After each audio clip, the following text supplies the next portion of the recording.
بسم اللہ الرحمن الرحیم۔ گزشتہ ویڈیو میں ہم نے حضرت امام حسین رضی اللہ عنہ کی آخری خطبہ جو تھا ان کی شہادت سے قبل اس کے حوالے سے ذکر کیا تھا۔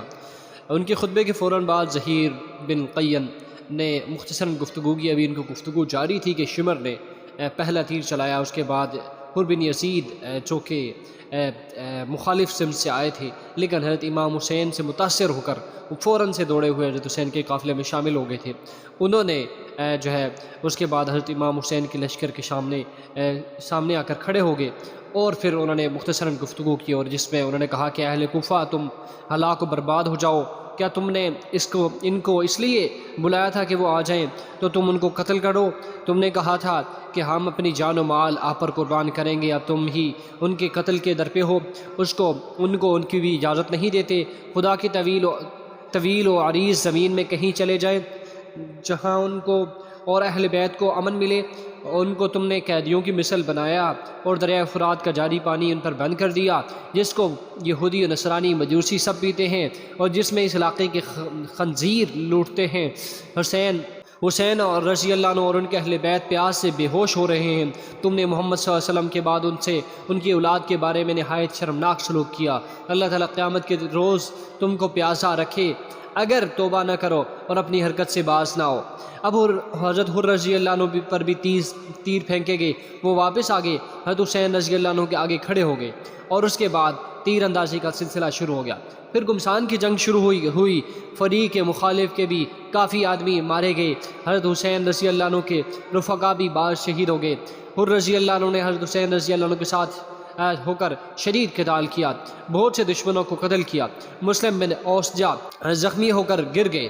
حبیب بن مطہر رضی اللہ عنہ ان کے پاس آئے اور کہا کہ جنت کی خوشخبری تمہارے لیے ہے، اگر میں یہ جانتا کہ میں بھی تمہارے پیچھے شہید ہونے والا ہوں تو میں بھی تم سے تمہاری وصیت دریافت کرتا۔ انہوں نے کہا کہ ہاں، میں ایک وصیت کرتا ہوں کہ حضرت حسین رضی اللہ عنہ کی طرف اشارہ کر کے کہا کہ جب تک زندہ ہو ان کی حفاظت کرنا۔ اس کے بعد شقی و بدبخت شمر نے چاروں طرف سے حضرت حسین رضی اللہ عنہ اور ان کے رفقا پر حلہ بول دیا۔ حضرت حسین رضی اللہ عنہ کے رفقا نے بڑی بہادری سے مقابلہ کیا۔ کوفہ کے لشکر پر جس طرف حملہ کرتے تھے میدان صاف ہو جاتا تھا۔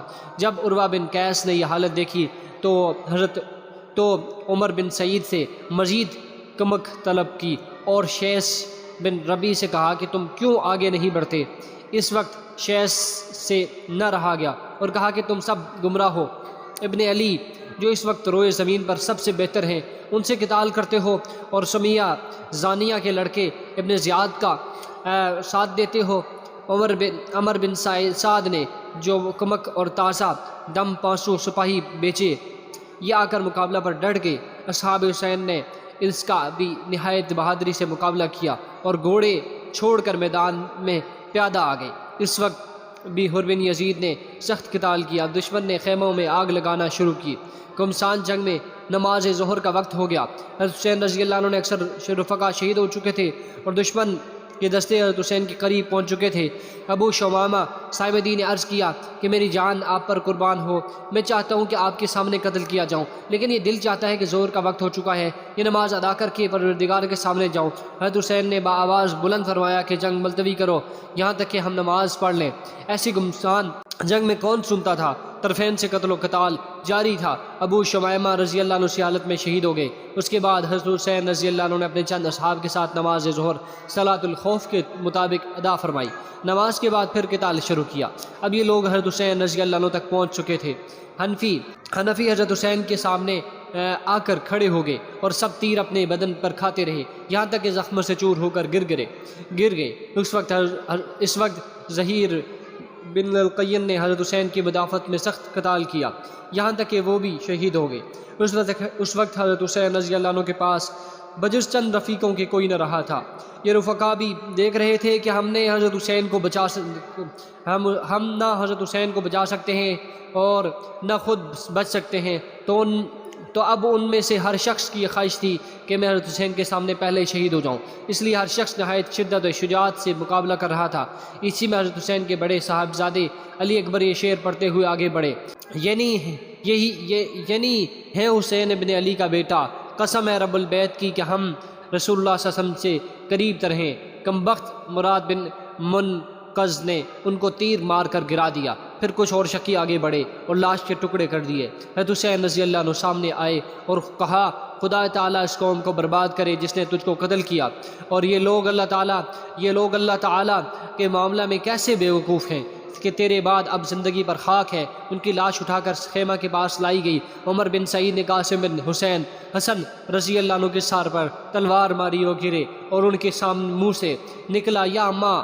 حضرت حسین رضی اللہ عنہ نے دوڑ کر ان کو سنبھالا اور عمر پر تلوار سے حملہ کیا، خونی سے ان کا ہاتھ کٹ گیا۔ حضرت حسین رضی اللہ عنہ اپنے بھتیجے قاسم کی لاش کو اپنے کندھے پر اٹھا کر لائے اور اپنے بیٹے اور دوسرے اہل بیت کے برابر لٹا دیا۔ اب حضرت حسین رضی اللہ عنہ تقریباً تنہا بے یار و مددگار رہ گئے تھے، لیکن ان کی طرف بڑھنے کی کسی کو ہمت نہ تھی۔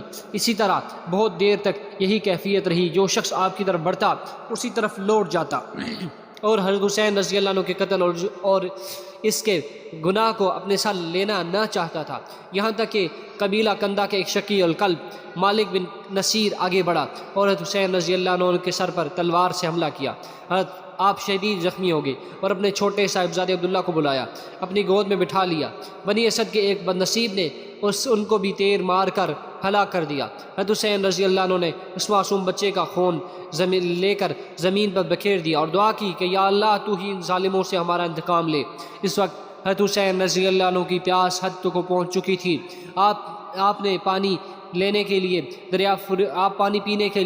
دریا فرات کے قریب تشریف لے گئے۔ ظالم حسین بن نمیر نے آپ کے منہ پر نشانہ کر کے تیر پھینکا، جو آپ کو لگا اور دہن مبارک سے خون جاری ہو گیا۔ اس کے بعد شمر 10 آدمی ساتھ لے کر حضرت حسین رضی اللہ عنہ کی طرف بڑھا۔ حضرت حسین رضی اللہ عنہ شدید پیاس اور اتنے زخموں کے باوجود ان کا دلیرانہ مقابلہ کرتے رہے، اور جس طرف حضرت حسین بڑھتے یہ بھاگتے نظر آتے تھے۔ اہل تاریخ نے کہا ہے کہ یہ ایک بے نظیر واقعہ ہے کہ جس شخص یا اولاد اور اہل بیت قتل کر دیے گئے ہوں، اس کو خود شدید زخم لگے ہوئے ہوں اور وہ پانی کے لیے ایک ایک قطرہ سے محروم ہو، وہ اس قوت اور ثبات قدمی سے مقابلہ کر رہا ہے کہ جس طرف رخ کرتا ہے مسلح سپاہی بھیڑ بکریوں کی طرح بھاگنے لگتے ہیں۔ شمر نے جب یہ دیکھا کہ حضرت حسین رضی اللہ عنہ کو قتل کرنے سے ہر شخص بچنا چاہتا ہے تو آواز دی کہ سب یک بارگی حملہ کرو۔ اس پر بہت سے بد نصیب آگے بڑھے، نیزوں اور تلواروں سے یک بارگی حملہ کیا۔ یہ ابن رسول صلی اللہ علیہ وسلم خیر الخلق فی الارض ظالموں کا دلیرانہ مقابلہ کرتے ہوئے شہید ہو گئے۔ انا للہ و انا الیہ راجعون۔ شمر نے خولی بن یزید سے کہا کہ ان کا سر کاٹ لو۔ وہ آگے بڑھا مگر ہاتھ کا کام گئے۔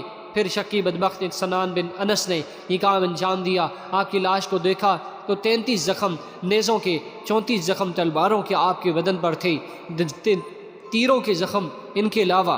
حضرت حسین رضی اللہ عنہ اور عام اہل بیت کے قتل سے فارغ ہو کر یہ ظالم علی اصغر حضرت زین العابدین کی طرف متوجہ ہوئے۔ شمر نے ان کو بھی قتل کرنا چاہا۔ حمید بن مسلم نے کہا کہ سبحان اللہ، تم بچہ کو قتل کرتے ہو، اور جب کہ وہ مریض بھی ہے۔ شمر نے چھوڑ دیا۔ عمر بن سعد آگے بڑھ آئے اور کہا کہ ان عورتوں کے خیمہ کے پاس کوئی نہ جائے، اس مریض بچہ سے کوئی تعرض نہ کرے۔ ابن زیاد شکی کا حکم تھا کہ قتل کے بعد لاش کو گھوڑوں کی ٹاپوں میں روندا جائے۔ عمر بن سعد نے چند سواروں کو حکم دیا کہ انہوں نے یہ بھی کر ڈالا۔ جنگ کے خاتمہ پر مبتلین کی شمار کی گئی تو حضرت حسین رضی اللہ عنہ کے سامنے 72 حضرات شہید ہوئے اور عمر بن سعد کے لشکر کے 88 سپاہی مارے گئے۔ حضرت حسین اور ان کے رفقا کو اہل غازریہ نے ایک روز بعد دفن کیا۔ اگر آپ کو ہماری یہ ویڈیو پسند آئی، امام حسین کا غم اللہ تعالی ہم سب کو نصیب فرمائے اور ان کے غم میں ان کے نقش قدم پر ہم سب کو چلنے کی توفیق نصیب فرمائے۔ اور آپ سے درخواست ہے کہ ہمارے چینل کو سبسکرائب کریں تاکہ آپ کو اسلامی اور ایسی معلوماتی ویڈیو ملتی رہیں۔ اللہ حافظ۔